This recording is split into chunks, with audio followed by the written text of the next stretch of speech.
Muito bem, vamos lá então. Iniciando o nosso trabalho de hoje, o livro Sexo e Obsessão, de Manuel Filomeno de Miranda, psicografia do Divaldo, capítulo 24, Despedidas, que é o nosso último capítulo aqui desse nosso livro. Nós vimos no nosso último encontro aquela palestra final do médium Ricardo, e primeiro toda aquela algazarra que acontecia do lado de fora, por parte daquele grupo de espíritos vinculados ao Marquês de Sade, todos eles contidos por aquele grupo de trabalhadores das esferas elevadas que vieram assistir toda a instituição após o apelo da Madre Clara de Jesus. E aí então, com tudo acalmado, criada aquela psicosfera, alguns espíritos presentes dentro da instituição, ao mesmo tempo se beneficiando da apresentação que foi feita e também da própria assistência oferecida pela casa. Então, um trabalho aqui que o Filomeno ele procurou descrever para nós de um modo objetivo, mas que certamente nós podemos expandir a nossa visão, a nossa imaginação, imaginando ali a complexidade desse trabalho, a extensão de tantos e tantos trabalhadores, até porque nós vimos que outros colaboradores foram convocados para auxiliar nesse trabalho de resgate daqueles espíritos que, digamos, desistiram de continuar dentro daquele estilo de vida que eles estavam levando. Então, o Ricardo, ele então fez aqui a palestra para toda a instituição ali, para os encarnados que estavam ali, como a gente viu no início, eles estavam completamente alheios àquilo que acontecia dentro da esfera espiritual, mas que presencialmente eles estavam ali então para se beneficiar daquela palestra rotineira, digamos assim, da instituição, e ele abordou sobre a importância da instituição, do trabalho que era feito, o foco que era exatamente tratar das problemáticas da sexualidade, que o grupo, que essa instituição se dedicava, e aí todo o trabalho então foi feito, e aqui ao final o Filomeno descreve para nós que após a palestra então um suave perfume de rosas em sucessivas ondas invadiu o salão, sendo percebido pelos presentes de ambos os planos, que se encontravam emocionados, reconhecidos a Deus. De imediato foi proferida a prece de encerramento das atividades da noite, dando-se continuidade aos labores de atendimento fraterno, de conversação edificante, de instruções aos novatos que ali foram pela primeira vez. Mirífica luz se expandia do salão, exteriorizando-se pelas paredes, que não lhe constituíam impedimento, quando suave melodia dulçurosa e repousante enchia o ar. Magnetizadas pela palavra edificante e tocadas nas responsabilidades, as pessoas presentes começaram a afastar-se buscando os lares, sem ocultarem o júbilo e a esperança.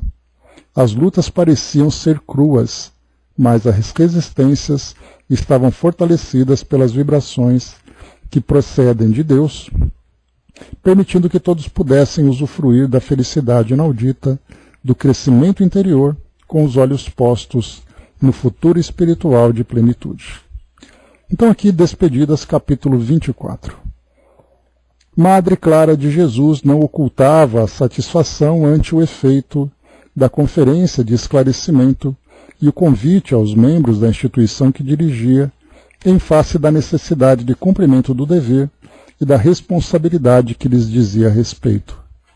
Acompanhamos o médium Ricardo, que agora se iria dedicar ao diálogo com as pessoas selecionadas pelo atendimento fraterno para esclarecimento e o socorro de que necessitavam. A gente lembra que o trabalho que era feito nessa instituição, ele acontecia em duas etapas. Primeiro havia aquele grupo que trabalhava durante ali o dia para acolher as pessoas e levando ali aquela palavra de fortalecimento, de esclarecimento e tudo mais. E naqueles casos que eles julgavam mais especiais, digamos assim, todos são especiais, né? Mas aqueles casos mais específicos, eles acabavam então agendando para conversarem com o irmão Ricardo, né? Exatamente por causa, né, primeiro da própria sobrecarga de tarefas que ele tinha. E aí depois, né, exatamente pelo fato dele trabalhar também mediunicamente junto ali ao atendimento fraterno, então algumas pessoas eram encaminhadas para essa finalidade. A gente lembra lá no começo do livro que ele atendeu, né, um casal que tinha sofrido ali a desencarnação do filho, e aí então esse casal foi selecionado para conversar com ele. Embora houvesse proferido uma conferência sob a direção da mentora, não apresentava qualquer sinal de cansaço físico ou mental.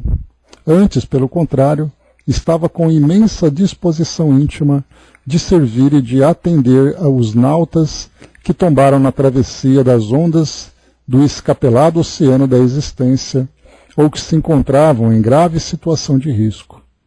O sorriso jovial ornava-lhe os lábios e todo ele irradiava simpatia e bondade. Assim se deve atender às criaturas necessitadas, necessitados que, de alguma forma, somos todos nós ante os celeiros das bênçãos da divindade. A movimentação na casa era grande, particularmente por entidades espirituais. À medida que diminuía a presença das pessoas físicas, que retornaram ao ninho doméstico, exceção feita aos que continuavam no labor. Irmão Anacleto, que nos acompanhara à sala de atendimento espiritual, em que se encontrava Ricardo, deu-me um sinal para que voltássemos ao recinto, onde se procediam aos experimentos mediúnicos e que nos serviria de laboratório para o programa que nos trouxera à Terra. Informou-nos que logo mais deveriam ser encerrados os labores pertinentes ao programa de assistência ao Padre Mauro e que desencadeara todo o processo de atendimento a outros espíritos que se lhe vinculavam. Então aqui a gente viu que todo o projeto inicial que foi elaborado tinha por finalidade o atendimento ao Padre Mauro, porém, por extensão, nós encontraríamos ali uma grande comunidade envolvida direta ou indiretamente a esse caso. E para isso, então, a instituição havia se preparado. Então, nas articulações das esferas elevadas, onde os espíritos conversavam sobre esse trabalho, conversavam sobre esse caso em específico, nós tínhamos ali, então, todo o desdobramento que acabava repercutindo sobre o Marquês de Sade, envolvido diretamente nesse caso, assim como Rosa Keller, e indiretamente todo aquele conjunto de espíritos, aquele grupo enorme de espíritos presos dentro dessa psicosfera viciosa, né, do sexo que todos eles estavam ali experimentando. E segue. Esclareceu-nos que aguardaria o encerramento total das atividades humanas na instituição que nos albergava, a fim de estarem presentes o médium Ricardo e outros amigos que participaram dos labores abençoados, agora em fase final, enquanto o futuro se encarregaria de dar curso ao desdobramento das ações iluminativas a que todos se vinculavam.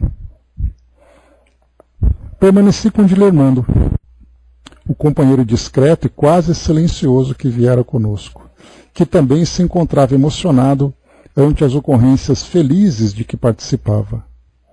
E enquanto aguardávamos o momento próprio para as despedidas e o encerramento do labor, resolvemos considerar o problema das perseguições que procedem de ambos os lados da vida contra os espíritas. Penso de maneira segura, informou-me o amigo, que inúmeros espíritas atuais são muitos dos cristãos de ontem que se emaranharam nos cipoais do desequilíbrio e de malversação de valores morais. Convidados ao cristianismo através dos tempos, deixaram-se consumir pelas perplexidades e destrambelhos emocionais resultantes dos instintos e do estado de primarismo em que ainda se encontravam. Assumiram compromissos com a mensagem de Jesus e, ao invés de utilizá-la para dignificar as criaturas, tomaram-na como mecanismo de autopromoção e de vitória sobre os outros, criando situações muito embaraçosas para si mesmos. Aqui a gente, só lembrando que a gente teve no livro anterior que nós estudamos, que era o Tormentos da Obsessão, nós acompanhamos todas as tarefas que aconteciam lá no Lar Esperança, né, no Hospital Esperança. E ali falava exatamente sobre isso, daquela quantidade de trabalhadores que estavam profundamente comprometidos com, ao mesmo tempo, com a doutrina, mas também fazendo uso da doutrina de um modo desequilibrado. E aí, como foi colocado para nós, tomaram-na como mecanismo de autopromoção e de vitória sobre os outros, né, criando situações muito embaraçosas para si mesmos, né? Então, nós vimos ali a gravidade daqueles casos de espíritos que traziam na sua história desequilíbrios profundos, convidados para trabalharem na seara e serem esclarecidos pela doutrina, acabaram, embora em contato com essa filosofia, fazendo mau uso da posição e do conteúdo que ela oferecia, e ao mesmo tempo comprometendo também outras pessoas, que nós vimos ali casos graves também envolvendo esses casos da sexualidade. Não poucos buscaram os monastérios, conventos e o sacerdócio para melhor servirem, e atormentados estabeleceram critérios infelizes e leis arbitrárias para usurpar o poder temporal que deixaram quando o corpo sucumbiu. Assumiram paróquias e ordens, instituições e entidades nas quais se consideravam inatingíveis, mas a morte não os poupou, arrebatando os iludidos enfermos para posterior despertar no mundo espiritual em estado lamentável. Aqui lembrando que ele fala sobre o convite para o cristianismo. Alguns, nesse cristianismo, acabaram se direcionando para esse evangelho renovado que Emmanuel lembra, que é a doutrina espírita, e outros, mantendo-se ali nas linhas, né, das instituições, das religiões tradicionais do cristianismo, acabaram assumindo posições e fazendo também mau uso delas. Inclusive ali direção, orientação, e acabaram se comprometendo muito mais. Então eram espíritos adoecidos no passado que assumiram essa carreira, digamos assim, ou essa trajetória, exatamente para ajudar na sua transformação, mas que infelizmente acabaram não resistindo a essas tendências desse primarismo em que ainda se encontravam, como lembrava aqui o nosso irmão Anacleto. Por nimiedade do amor de Jesus, foram recambiados ao corpo com oportunidade de reencontrar a mensagem que defraudaram, agora renovadora e lógica, a fim de se recuperarem dos gravames e servirem com abnegação, conseguindo a paz que se atiraram fora. Então, quantos de nós estamos aqui na doutrina hoje, depois de uma trajetória, tentando ali o recomeço, mas um recomeço falho, e hoje tentando novamente agora a partir dessa lógica e desse esclarecimento muito mais objetivo, né? Ainda equivocados, vivendo o ressumar de memórias do passado, após o deslumbramento inicial com a lição espírita, que buscaram assimilar, vem tentando repetir os mesmos descalabros do pretérito, encarcerando-a em fórmulas e em métodos pessoais, a fim de se manterem acima dos demais, ou fazem-se intolerantes, exigentes, críticos contumazes uns dos outros, tornando-se, nas sociedades espíritas que dirigem, verdadeiros e arbitrários donos das instituições que pretendem sobrepor as demais, como ocorreu nas antigas paróquias em que se comprometeram. Então é aquela tendência natural de viver o poder temporal, que é esse poder do mundo, né, do mundo material, dentro dessas religiões, e aí então comandando paróquias, comandando ali dioceses, né, aqueles grupos maiores, e depois dentro da doutrina espírita acaba mantendo essa mesma mentalidade. Inevitavelmente, aqueles que lhe foram vítimas e que os não perdoaram, inspiram-nos à repetição da insensatez, tentam afastá-los do culto do dever, e quando são abnegados, insistindo no bem proceder e no desincumbir-se com fidelidade dos compromissos, agridem-nos, perseguem-nos, tentam obsediá-los, gerando clima insustentável à sua volta.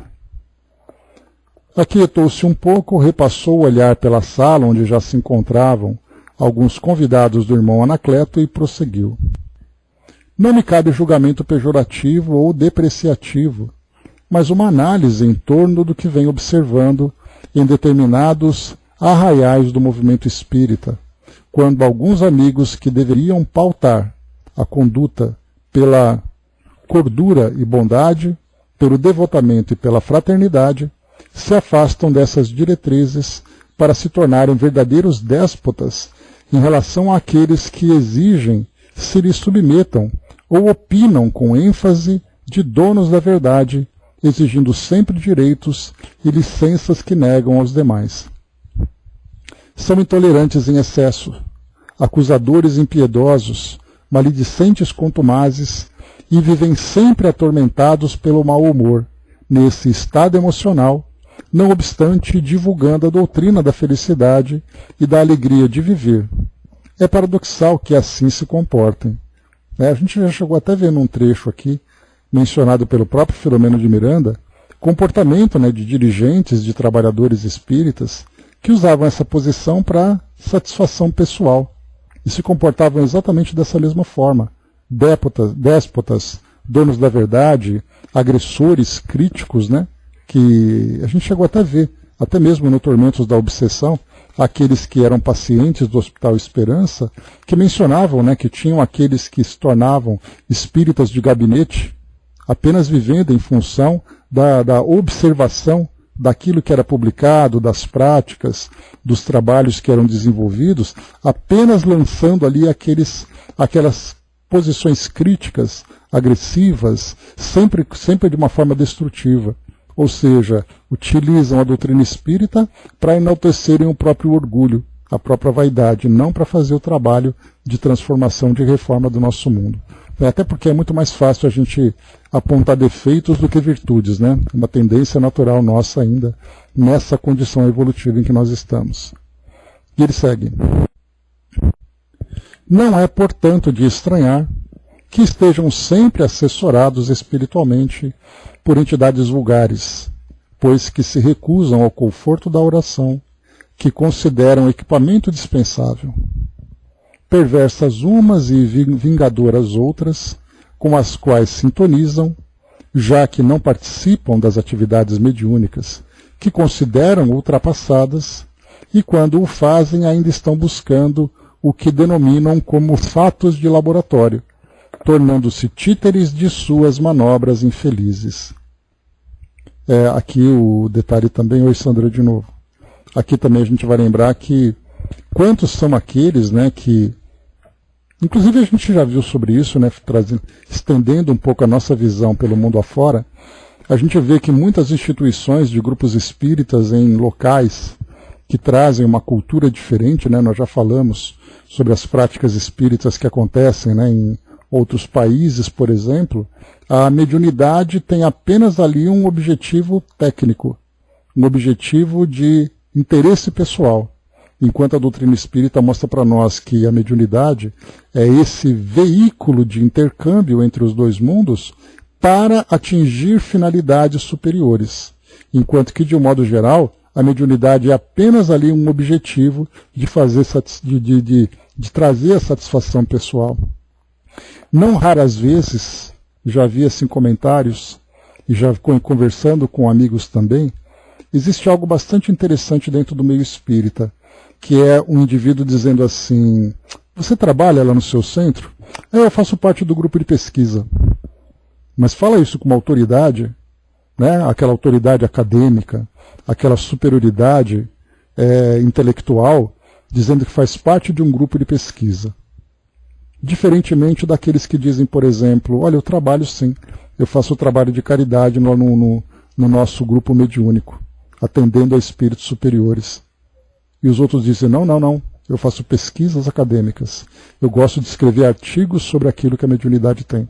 Então a gente acaba valorizando muito mais o intelecto do que o espírito de fraternidade, porque em vez de você utilizar o mecanismo mediúnico para atingir essas finalidades superiores, como comentamos, nós focamos no mecanismo. Como acontece nesses grupos do exterior, que também analisam muito mais as pesquisas, as impressões, ou aquelas descobertas e aqueles fenômenos que são estudados, do que se preocupar essencialmente com o objetivo de trazer esses corações sofridos do mundo espiritual para serem assistidos ou fazer com que esses mecanismos assistam aos corações sofridos encarnados. Né? Então se preocupam muito mais com, entre aspas, né, fazendo assim uma singela comparação, se preocupam muito mais com a tecnologia do que com o objetivo da tecnologia. Então, em vez de você pensar, por exemplo, num telefone, num celular, num computador, para você alcançar alguém em sofrimento, você fica mais preocupado em conhecer a máquina do que poder utilizar essa máquina para fins superiores. Né? Então, isso é que ele comenta conosco aqui, que isso é muito comum de nós vermos hoje, né? Essa ideia de prevalecer muito mais o intelectual do que o moral. Né? Bom dia, embaixador. E ele segue aqui para nós, vamos lá.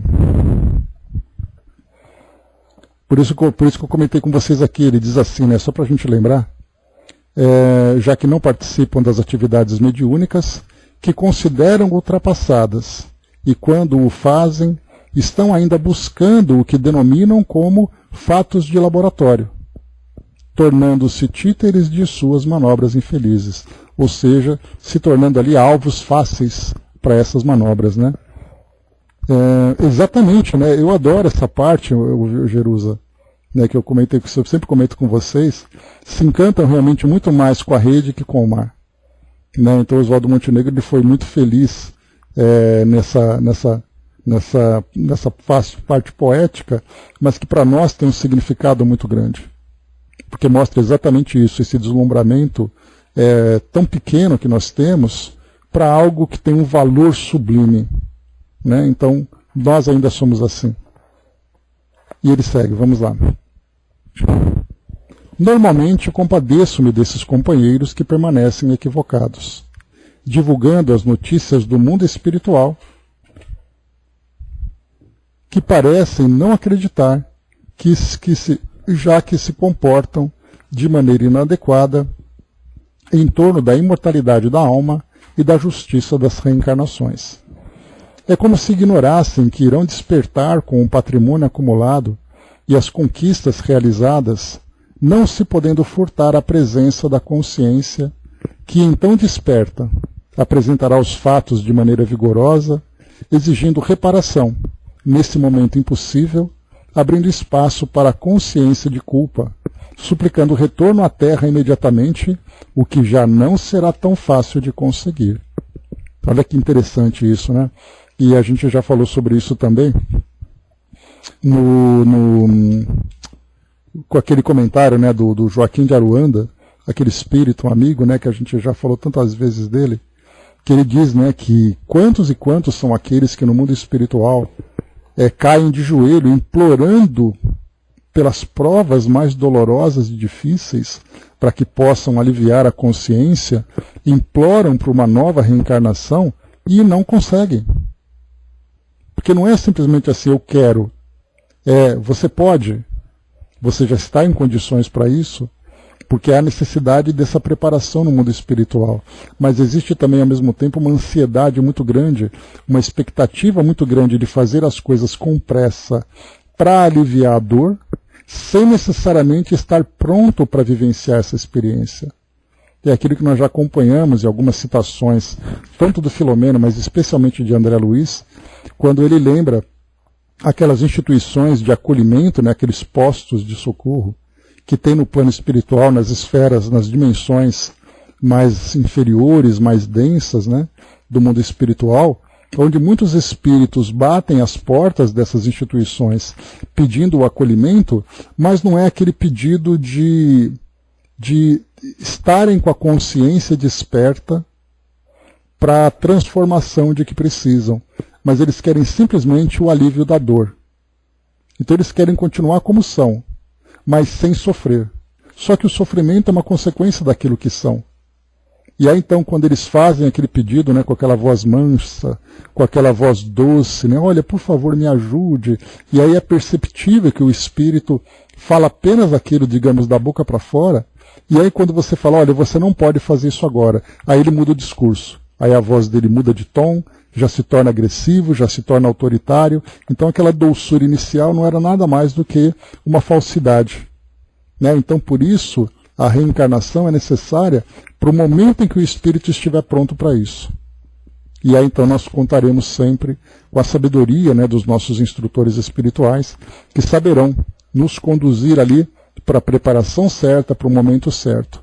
Então por isso Filomeno também reforça que quantos são aqueles que no mundo espiritual, vivendo ali os dramas mais profundos de consciência, desejam reencarnar para aliviar esse drama, mas sem estarem preparados para a experiência que desejam vivenciar. A Angelina colocou, né, o espírito tem que fazer por onde merecer, né? Então é a necessidade de estarmos ali prontos para aproveitar, porque a gente lembra sempre, a gente já estudou isso em outras oportunidades, a logística que é organizada para que o espírito possa reencarnar, quando ele vai reencarnar, através de quem, de que grupo, quais são as experiências que são elaboradas, quem serão aqueles que vão acompanhá-lo na sua jornada. Quer dizer, é um investimento extremamente valioso, precioso, que não pode ser desperdiçado. Por isso, então, todos nós reencarnamos em situações muito bem preparadas e elaboradas. E isso faz com que nós tenhamos uma responsabilidade muito maior de valorizarmos o momento que nós estamos vivendo. Isso é fundamental para todos nós. Isso é fundamental para todos nós. Então, observarmos do lado de lá toda a preparação que é feita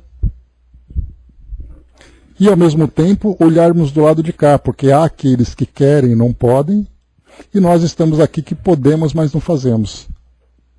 Então, quer dizer, tudo vai se encaminhar da melhor forma quando nós nos prepararmos bem do lado de lá e aproveitarmos bem do lado de cá.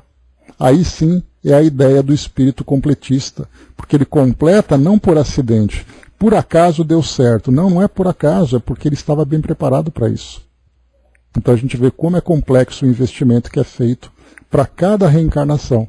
Então ao olharmos aí pelas maternidades do mundo afora, né, e vemos ali quantas crianças estão nascendo, ou seja, quantos espíritos estão reencarnando, observemos que em cada em cada evento desse, em que um parto acontece, em que uma criança nasce, nós temos ali um investimento, né, como se diz dentro da indústria, né, o valor agregado que existe em torno daquela reencarnação, ele é tão grande que nós não conseguimos dimensionar.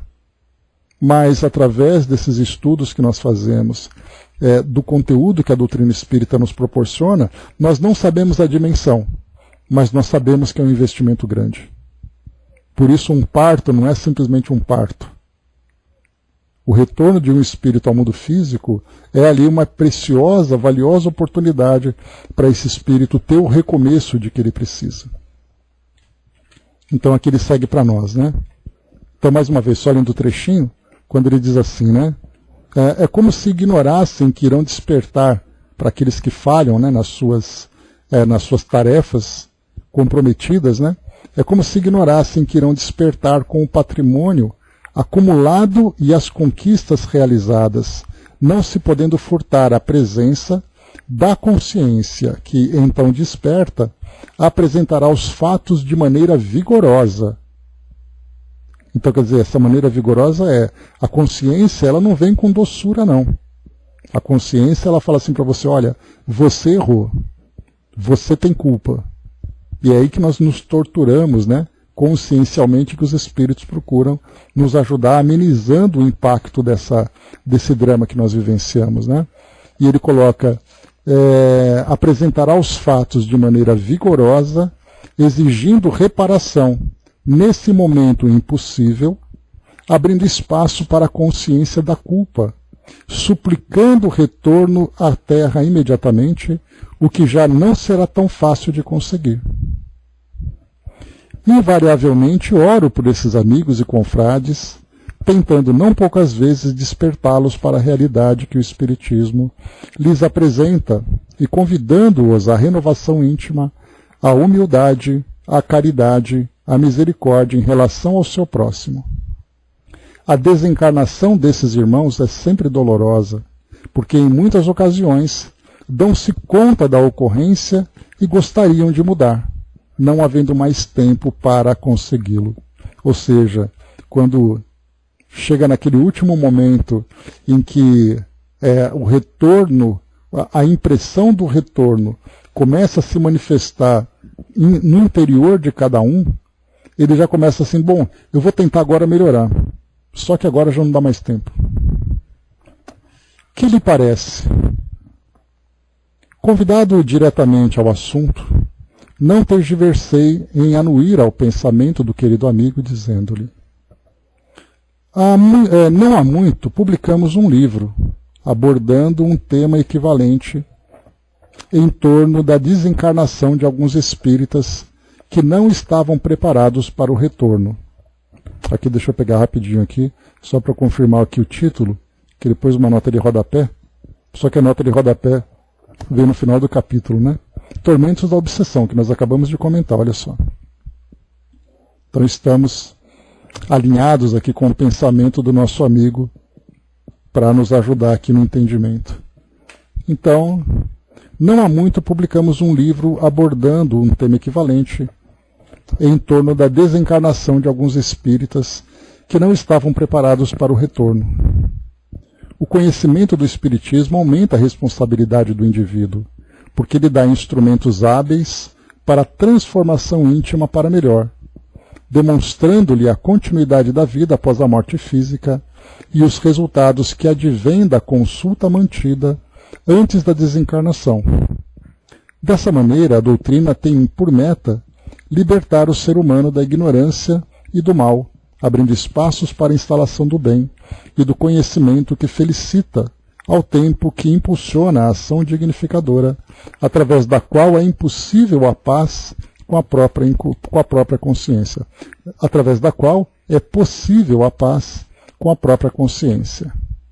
Não basta saber, torna-se imprescindível aplicar de maneira útil o conhecimento que possa auxiliar o próprio como o progresso da felicidade. Reflexionei um pouco, arrematando ideias, e continuei. Também penso que a maioria de nós, os espíritas, encarnados ou desencarnados, transitamos tanto pela Igreja de Roma, por aquelas que se originaram da Reforma Luterana, nas quais deveríamos dignificar a mensagem de Jesus, havendo agido de maneira totalmente contrária. Utilizamo-nos da expansão da fé católica, assim como da protestante, para impor as nossas paixões pessoais e perseguir aqueles que tinham o direito e a liberdade de pensar diferente, acusando-os de hereges ou de adversários da fé, apenas para conseguirmos mais poder, que o túmulo consumiu.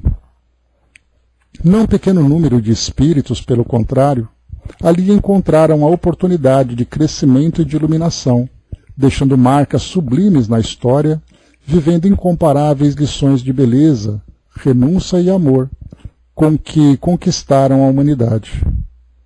Aqueles que tombaram nos delitos foram vítimas de si mesmos, das suas arbitrárias posturas e falácias que nos enovelam ao despotismo e à loucura que projetaram para o seu futuro espiritual, efeitos dolorosos que hoje carpimos e sofremos, embora desejamos realmente servir e embora desejando realmente servir e despertar. Acredito também que os companheiros mais empedernidos e exigentes, ainda enganados quanto à função do Espiritismo, que tem por meta prioritária iluminar aquele que lhe adere às proposituras antes que cuidar de salvar os outros, são fracassados religiosos que se destacaram na cúria ou na paróquia, no templo de fé que dirigiram e retornaram com a ilusão de que ainda se encontram domiciliando essas jurisdições. Somente o tempo esse trabalhador infatigável, para fazê-los despertar sobre os camartelos do sofrimento purificador que a todos nos alcança. Merecendo-nos todos eles o melhor caminho, carinho e respeito, apenas lamentamos o fato de não estarem beneficiando realmente da doutrina, de se estarem beneficiando realmente da doutrina espírita, que é o sol da nova era. Bem-aventurado, portanto, todo aquele que, tomando da charrua, não olha para trás, conforme o ensinamento do Mestre. Envolvamo-los a todos em paz e confiança, que Deus, aguardando o momento do despertar de cada um, qual ocorreu com nós mesmos, agora conscientes das responsabilidades que abraçamos, em lúcido aproveitamento do tempo que urge. No silêncio que se fez natural, comecei a repassar mentalmente a recente experiência terrena, quando, militando no movimento espírita, pude vivenciar as observações apresentadas pelo caro Dilermando. Aqueles eram dias heróicos, que denomino os dias das catacumbas, quando a adoção da doutrina constituía um verdadeiro desafio às denominadas regras da sociedade, devendo-se pagar um alto preço de renúncia, de silêncio e de abnegação. Aqui ele fala para nós sobre os dias das catacumbas, lembrando a época do cristianismo primitivo, quando os cristãos se encontravam nas catacumbas, escondidos da sociedade para se reunirem e falarem sobre o Evangelho, falarem sobre os ensinamentos de Jesus. Então, ele faz uma referência na época em que ele próprio, Filomeno de Miranda, foi também um desses espíritas do início, em que a sociedade era muito repressora. Era uma sociedade que, embora nós já estivéssemos num estado laico, sem ali a influência da Igreja Católica em especial, que era, nós lembramos, que a primeira Constituição do Império que nós tivemos, ali por volta de 1824, 2 anos, portanto, depois da independência do Brasil, essa primeira Constituição monárquica dizia que o Brasil era um país que tinha como religião oficial o catolicismo. E aí depois, quando nós tivemos outras constituições, e somente ali por volta de 1891, 1892, após a proclamação da República, o Brasil então tem na sua Constituição o Brasil sendo um país laico, um país sem interferência das religiões, ou seja, um país que dá liberdade de escolha para as pessoas. Porém, aquele atavismo, aquela cultura da presença da igreja muito forte dentro da sociedade, permaneceu durante muitas e muitas décadas depois. E aí, então, ali por volta do começo do século XX, nós tivemos, então, a presença da igreja de uma forma muito influente, e aí quando chegam as religiões que trabalham pelos recursos da mediunidade, como foi o caso, por exemplo, do Espiritismo, e que também foi ali do seu derivado a Umbanda, que trazia essa cultura de raízes africanas, mas com intercâmbio mediúnico, houve muita perseguição. Então, Filomeno ele faz uma referência aos dias da catacumba, quando os espíritas também tinham que se encontrar quase que escondidos. Por isso que nós temos ali aquela grande dificuldade da propagação do espiritismo. Tanto que ele era não apenas restrito, mas ele era também ali limitado aos grupos mais intelectuais. E somente com o passar do tempo, e o Chico teve ali um papel fundamental nisso, através das publicações das suas obras, o seu nome sendo veiculado na mídia e tudo mais, que o espiritismo começa a se popularizar. E é por isso que lá por volta de 1971, quando nós tivemos o Pinga Fogo, quando o Chico participando daquelas 2 edições que nós estudamos, naquelas obras que foram publicadas com o conteúdo desse Pinga Fogo, nós tivemos ali a maior audiência da TV na época, da então TV Tupi, da Rede Tupi, que fez ali com que absurdos, tantos e tantos por cento, 80%, 90% dos televisores estavam sintonizados ouvindo o Chico falar. Então ali foi quase que um marco, de mostrar ali a liberdade, provocando grandes reações tanto dentro da igreja, que criticavam, que publicavam, que nos púlpitos falavam sobre essa presença satânica do espiritismo na nossa sociedade, como também ali, né, os ataques que eram feitos por igrejas protestantes. Então ele faz uma referência a isso. É bem interessante quando ele fala dos dias das catacumbas, lembrando essa época do espiritismo primitivo aqui no Brasil. Né, assim como Kardec também vivenciou isso, quando ali, né, a sociedade foi fundada, grupos começaram a se organizar, grupos domésticos grupos familiares começaram a se organizar, e os ataques vindo de toda parte.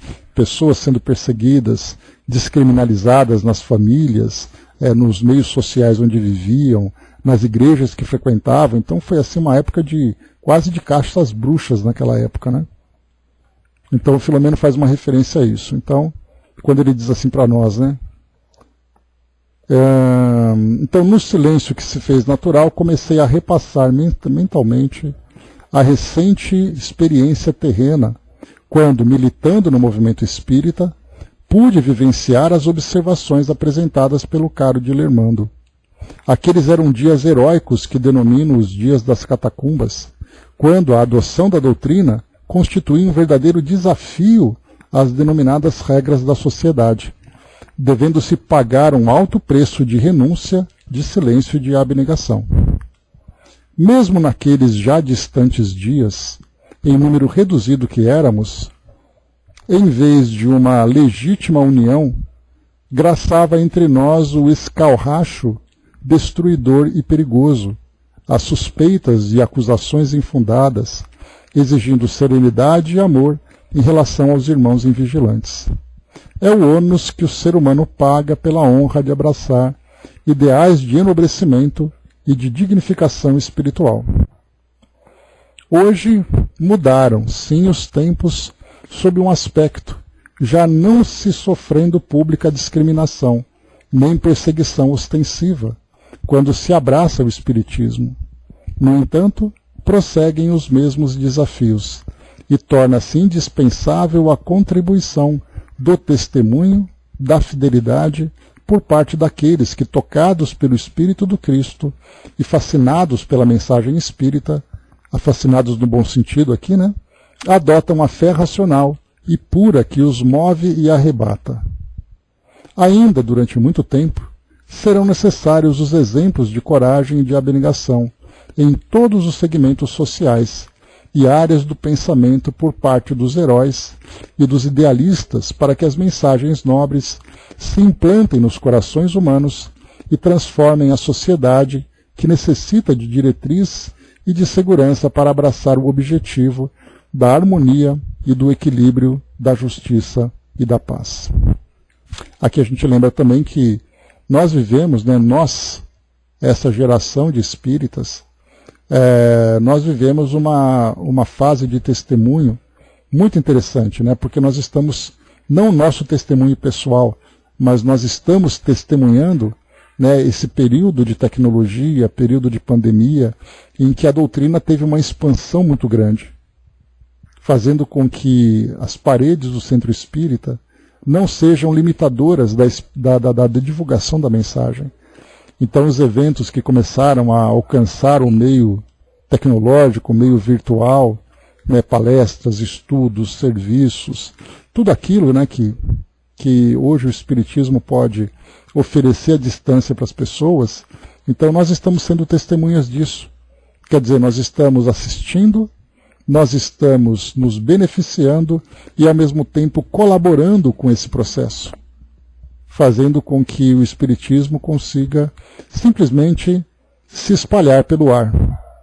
E aqueles que desejam absorver esse aroma que o Espiritismo lança, estão ali à disposição. Estão ali livres para fazer, né, para se aproximar e conhecer. Então nós estamos, diferentemente da época do Filomeno, nós vivemos épocas muito diferentes. E ele segue. As horas haviam-se passado com celeridade, e quase não me dera conta em face do mergulho nas reflexões íntimas. Fui despertado para a realidade quando o irmão Anacleto, esclareceu que ali estavam alguns dos membros do projeto a que nos afeiçoáramos nos últimos dias, tornando-se necessária a adoção de medidas finais para o cometimento. Madre Clara de Jesus trouxera ao médium Ricardo, mediante o parcial desprendimento do corpo físico. Dona Martina se apresentava com o filho, exteriorizando grande alegria, enquanto o jovem Padre Mauro expressava confiança em Deus, com o semblante asserenado após as tempestades que sofrera. Também se encontravam o amigo Felipe e a nossa caravana. Pairavam no ar doces harmonias e expectativas de paz. O irmão Anacleto tomou a palavra e, sinceramente emocionado, agradeceu a veneranda mentora da instituição que nos servira de ninho de repouso e de oficina de trabalho. Suas palavras eram ungidas de vibrações, de reconhecimento que nos tocavam profundamente o coração.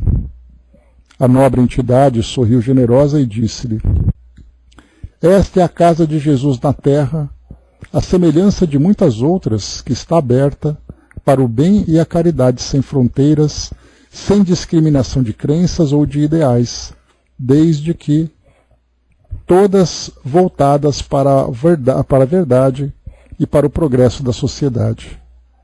Honrados pela oportunidade do serviço, somos nós aqueles que agradecemos, reconhecidos ao Mestre infatigável que nos tem guiado e ao Pai Excelso que nos ama. Constituir-nos-á sempre uma bênção poder receber os trabalhadores da última hora na tarefa do amor incondicional.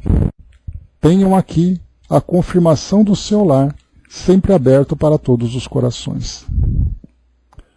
Dona Martina e Mauro acercaram-se, beijaram a mão do benfeitor, e a doce genitora disse: sei que muitas lutas aguardam pelo filho bem-amado no processo de restabelecimento interior e de renovação espiritual.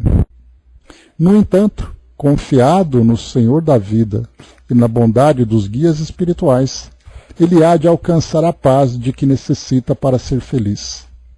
Deus o abençoe, nobre mentor. O irmão Anacleto sorriu e passou-lhe a mão na cabeça por sua vez, beijando-a também à sua destra. Aqui antes do Mauro, né, nós temos aqui o nosso irmão Adelino, que trouxe para nós aqui a sua colaboração. Obrigado pela participação conosco.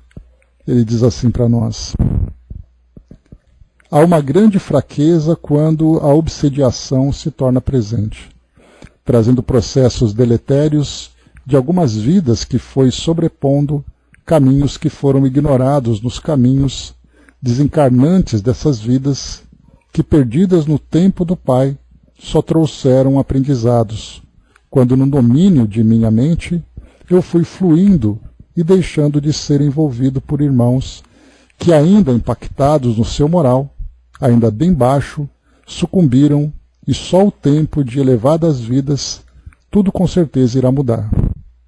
Assim como eu fui mudando e agora me tornando um ser um pouco melhor do que aquele que se deixou levar por esse que ainda me queria no mal, mas que eu consegui desvencilhar e vencer esse mal, agravo em minha vida terrena e espiritual.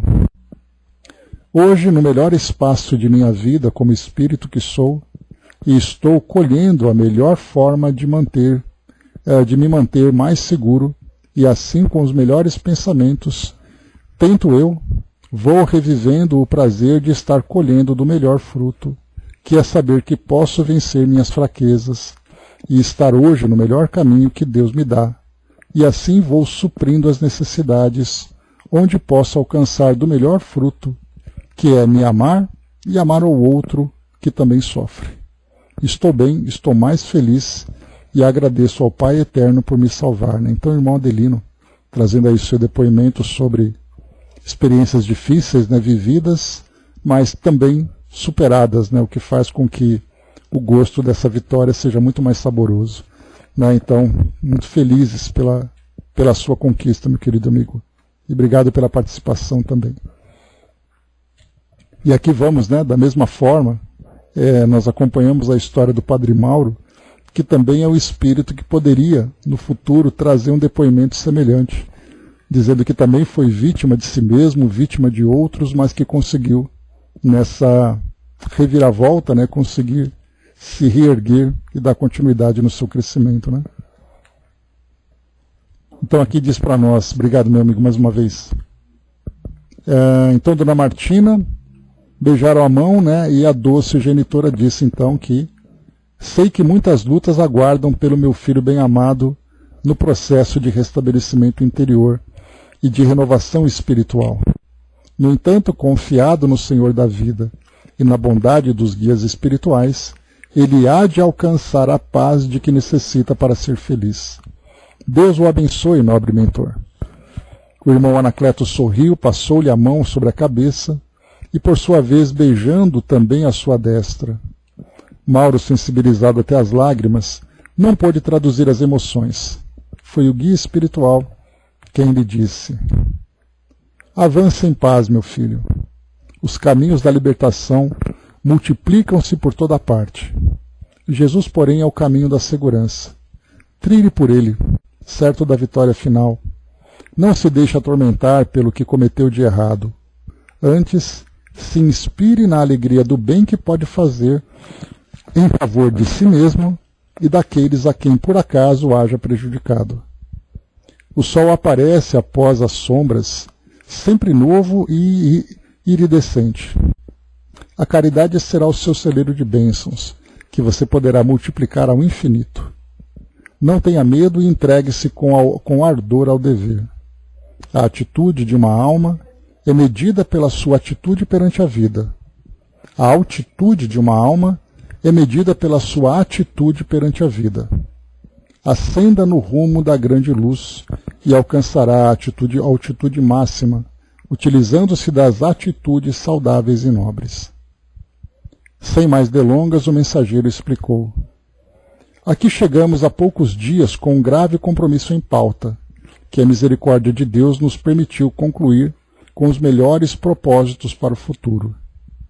Todos aqueles que se encontravam envolvidos no programa de ação receberam o atendimento adequado e têm diante de si o descortinos do futuro que lhes cabe conquistar. Nunca lhes faltará o socorro no momento próprio, nem as forças para o prosseguimento das realizações em marcha. O Senhor nunca nos abandona. E da mesma forma como nos tem assistido até hoje, oferece-nos o seu auxílio para amanhã. Fitando o horizonte iluminado, avancemos todos da treva na direção do fulcro luminoso. Impedimentos, problemas e dificuldades fazem parte do processo de crescimento espiritual de todos nós, nunca devendo provocar-nos receio ou desvario. São eles que nos ajudam no desenvolvimento dos preciosos recursos que nos jazem adormecidos, esperando os estímulos próprios para se apresentarem. Portanto, agradeçamos-lhes a presença em nosso caminho e não nos detenhamos quando venham a surgir, mesmo que de forma ameaçadora. Quem receia a luta e se detém a pensar demoradamente nela, já perdeu excelente oportunidade de avanço. Nem a intemperança, a precipitação, muito menos o excesso de cuidados para o combate ou o acúmulo de reflexões para a luta. Oportunidade é bênção que deve ser aproveitada com sabedoria. Aproxima-se o momento de retornar aos afazeres habituais em outra esfera de ação, porém sob o comando do Mestre Jesus. Agradecemos a todos que cooperaram conosco, oferecendo-nos apoio e bondade, serviço e companheirismo. Demonstrando emoção acentuada na qual transpareciam a felicidade e o anseio por mais servir, o mentor orou: Mestre incomparável, ensinaste-nos que tudo quanto pedíssemos ao Pai orando, Ele nos atenderia. Pedimos e fomos atendidos. Agora, quando encerramos o compromisso que nos confiaste, tudo eram expectativas, embora a certeza dos resultados opimos. Confiados no teu auxílio, não receamos enfrentar o mal nas trevas, nem nos afligimos ante as ameaças dos maus, que ainda não travaram contato contigo. Investiste em nós, e apesar de sermos servos imperfeitos, procuramos corresponder à confiança, não obstante, reconhecemos, pudéssemos haver sido melhores servidores, conseguindo desobrigar-nos com respeito e devotamento do dever que nos foi conferido. Os irmãos equivocados receberam o nosso melhor carinho, sem qualquer reproche, conforme tu fazias, e agora estão sendo encaminhados para novos tentames, no futuro corpo físico ou no prosseguimento da reencarnação em que alguns se encontram. Em tudo foi possível realizar o melhor, porque não te afastastes de nós em momento algum, inspirando-nos e orientando-nos em todos os passos. Agora, quando a tarefa que nos coube se encerra, desejamos louvar-te e agradecer-te, suplicando-te que prossigas, amparando-nos nos programas do porvir, porque somente tu possuis o poder, a glória e a vida eterna. Despede-nos, pois, amigo excelso, abençoando-nos. Quando silenciou, todos tínhamos os olhos orvalhados de lágrimas, que não se atreviam a escorrer pela face. Despedimo-nos dos amigos queridos, e após repassarmos os olhos pelo recinto, onde coletamos muitas dádivas e aprendemos inovidáveis lições, saímos na direção da porta principal, acolitados pela mentora e seu médium, mais alguns outros amigos, e rumamos para a nossa comunidade espiritual. Olhando a terra, que diminuía a distância, na proporção que avançávamos, podíamos ver a luz do sol no outro hemisfério, dando-lhe uma forma e um curioso aspecto lunar. Ali no planeta querido estavam as nossas aspirações futuras. Permaneciam muitos afetos que a morte não diluíra e aguardavam em forma de expectativas para nossas possibilidades de retorno futuro para o autoaprimoramento espiritual. Então aqui nós terminamos, né? E somente para finalizar, nós teremos aqui um texto um pouco, não é longo, né? Mas pós-fácil da editora A Cidade Estranha, extraído da Folha Espírita de janeiro de 1990, por Carl Goldstein. Então aqui tem um pequeno relato sobre essa cidade estranha que a gente vai ler no nosso próximo encontro, e depois já começamos também a trazer um pouco dos preparativos para o nosso próximo ciclo de trabalho, que vai ser exatamente o estudo das obras do Chico, e nós temos aqui incontáveis títulos para podermos analisar. Eu vou pegar aqui um primeiro título, eu passo para vocês na quarta-feira, para a gente poder conhecer um pouquinho, né, sobre esse conteúdo tão valioso que o Chico publicou e que, infelizmente, a esmagadora maioria dos espíritas ainda acaba não conhecendo, né? Não por falta de vontade, mas muitas vezes por falta de oportunidade. Hoje, como esse material se encontra disponível digitalmente, então nós temos um acesso aqui e temos também a vontade de querer aprender um pouco mais, né? Então,